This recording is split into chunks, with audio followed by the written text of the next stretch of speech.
McCarthy is set to ramp up on-field work during the bye, but that doesn't mean he's automatically reclaiming the Week 7 start.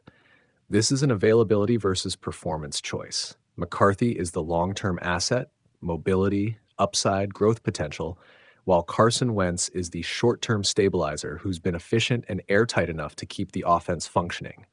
The Vikings are 3-2 and heading into a brutal Week 7 matchup with the Eagles. The wrong QB call here matters more than it would in a midseason non-contest. The medical picture is straightforward. McCarthy missed 3 games with a high ankle sprain, which can blunt push-off, plant strength, and quick change direction, all critical for timing, bootlegs, and escaping pressure.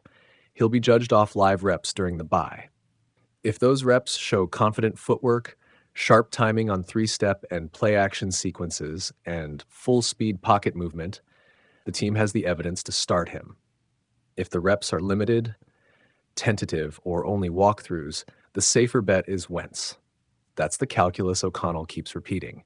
Predetermined rehab landmarks, then a decision based on what the body actually does, not what people hope it can do.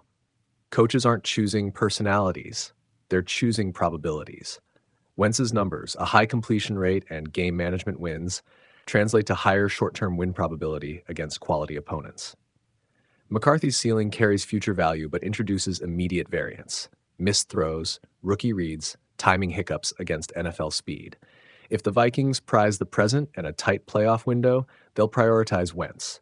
If they prioritize building around a presumed franchise QB, they'll accept short-term growing pains for a chance at a longer-term payoff. Either choice is defensible. The key is making it from evidence, not optics. What to watch in practice: full participation versus limited reps, mobility and dropbacks and bootlegs, 2-minute and red zone reps under pressure, and whether the coaches script McCarthy-specific packages. Those are the real signals. If McCarthy gets full speed reps and looks like the QB who started the season, it's hard to justify benching him. If he's tentative on plant and throw drills or avoiding live movement, the staff will rightly default to Wentz. Also watch language from coordinators. Specific references to preparing a game plan for McCarthy are as telling as injury reports. Risks and trade-offs are blunt. Start McCarthy and you accelerate development and get the floor showing that helps long-term roster construction. But you risk losing critical games this season while he irons out mistakes. Keep Wentz and you maximize short-term competitiveness, protect playoff chances, and preserve margin for error. But you delay McCarthy's experiential growth and potentially slow the timetable for the quarterback room's future. For a team hovering near .500 with realistic playoff goals, the short-term edge often wins out. That's why O'Connell's cautious, evidence-first posture makes sense. Gather data during the bye, then decide. Messaging and psychology matter too.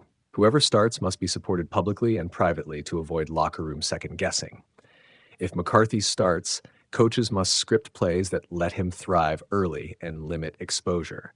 If Wentz starts, McCarthy needs meaningful, controlled reps in practice to keep development active and morale intact.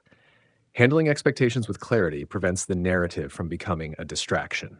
Make the Week 7 decision late in the week based on full-speed on-field evidence. If McCarthy moves like himself, has crisp timing, and shows no hesitation in live drills, start him and accept short-term bumps for long-term gain. If he's still limited or tentative, start Wentz and protect the team's immediate win probability. The bye exists to answer exactly these questions. Use it to decide off facts, not headlines.